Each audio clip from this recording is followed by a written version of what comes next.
Good morning students. आज हम लोग चैप्टर नंबर फर्स्ट सुभाषितानी के प्रश्न उत्तर करेंगे, जो कि पाठ 1 का सेकंड पार्ट है। फर्स्ट पार्ट में हम लोगों ने पाठ पढ़ा था और उसके अर्थ किए थे हमने हिंदी के अंतर्गत सारे, ठीक है, और शब्दार्थ देखे थे।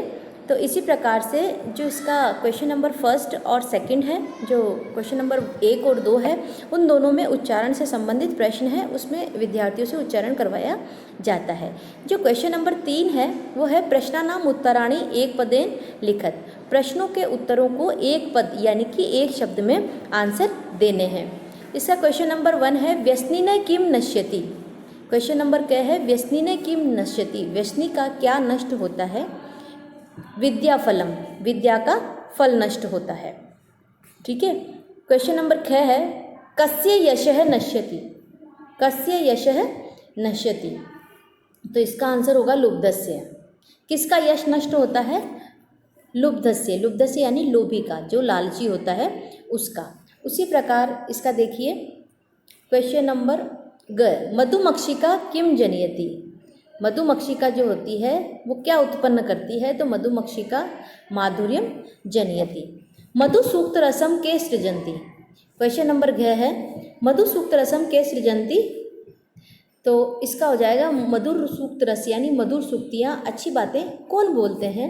तो इसका आंसर हो जाएगा संत है, संत लोग, ठीक है।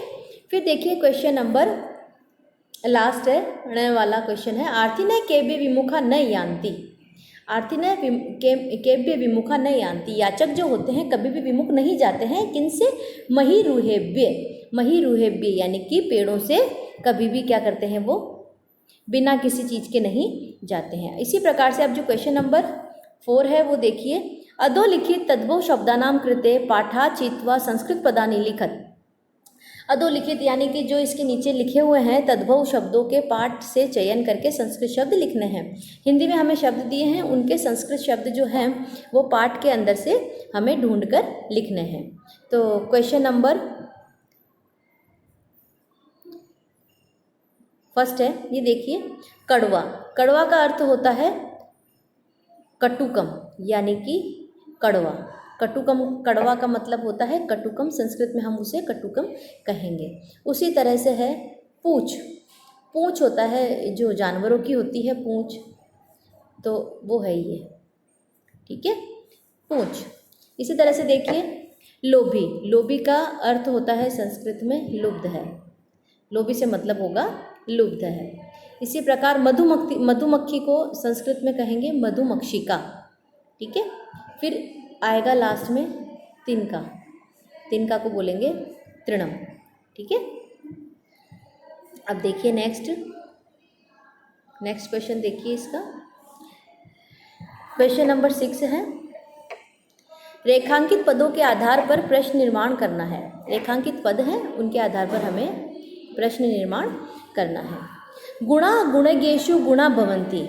गुण जो गुणवान में रहते हैं तो वो गुण ही रहते हैं। यदि गुण अगर किसी गुणवान व्यक्ति में चले जाए तो वो गुण ही रहते हैं। तो इसका आंसर हो जाएगा कई, यानी कि कई। कई गुणई गुणगेषु, किसके गुण गुणों में रहते हैं? तो ठीक है।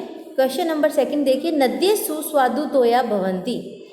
नदियाँ स्वादिष्ट जलों से युक्त होती है, तो होगा इसका का सुस्वादु तोया भवन्ति। कौन स्वादिष्ट जल लेकर निकलती है? नदियाँ निकलती है ना जल लेकर, तो उसका आएगा का। कौन? लुब्धस्य यशः नश्यति। लुब्धस्य यानी कि लालची का यश नष्ट होता है। कस्य यशः नश्यति, किसका यश नष्ट होता है? मधुमक्षिका माधुर्यमेव जनयति। मधुमक्खी शहद उत्पन्न करती है या देती है या उत्पन्न करती है, बनाती है, तो इसके अंदर आएगा का माधुर्यमेव जनयति। कौन शहद बनाती है? फिर देखिए लास्ट तस्य मूर्धन्यम तिष्ठन्ति वायसा, तो इसका आंसर हो जाएगा तस्य कुत्र। मूर्धन्य का मतलब है तस्य मूर्धन्य तिष्ठन्ति वायसा, उनके सर पर कौवे बैठा करते हैं, तो कहाँ पर? यानी कि मूर्धन्य का मतलब सिर होता है, तो इसकी जगह हो जाएगा कहाँ, ये आंसर आ जाएगा। इसी तरह से क्वेश्चन देखिए नेक्स्ट क्वेश्चन नंबर 7 है उदाहरण अनुसार पदानि पृथक कुरुत, उदाहरण के अनुसार इन पदों को पृथक करना है, अलग अलग करना है। एक तरह से ये संधि विच्छेद ही है, ठीक है। अब है माधुर्यम, माधुर्यमेव, ठीक है, माधुर्यमेव है, तो ये देखिए माधुर्यमेव, माधुर्यमेव का आ जाएगा माधुर्यम प्लस एव, माधुर्यम प्लस एव। इसी तरह से देखिए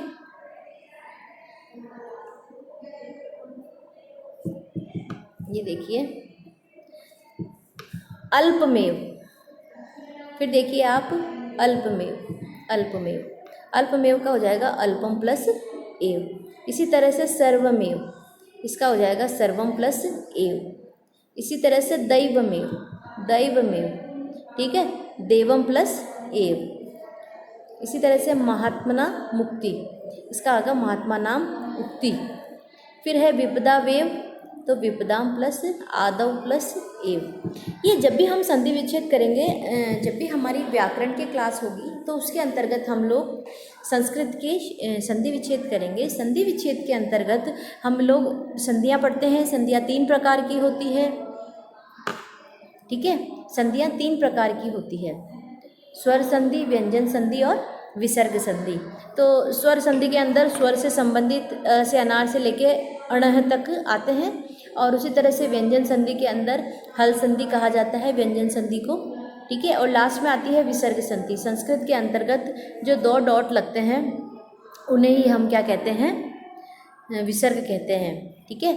जैसे आपको मैं यहाँ बताती हूँ कि जैसे ये लिखा है का के अंदर जो पीछे विसर्ग लगे हैं उनको हम क्या बोलेंगे, विसर्ग बोलेंगे, ठीक है। तो इसी प्रकार से हमारी संधियाँ भी कंप्लीट हो जाएगी, और वो व्याकरण की क्लास में होगी। इस क्लास के अंदर जो सेकंड पार्ट है कंप्लीट होता है, और अब आपका चैप्टर भी कंप्लीट होता है। इसी तरह से हम लोग नेक्स्ट क्लास में नेक्स्ट चैप्टर करेंगे, चैप्टर नंबर 2। Thank you.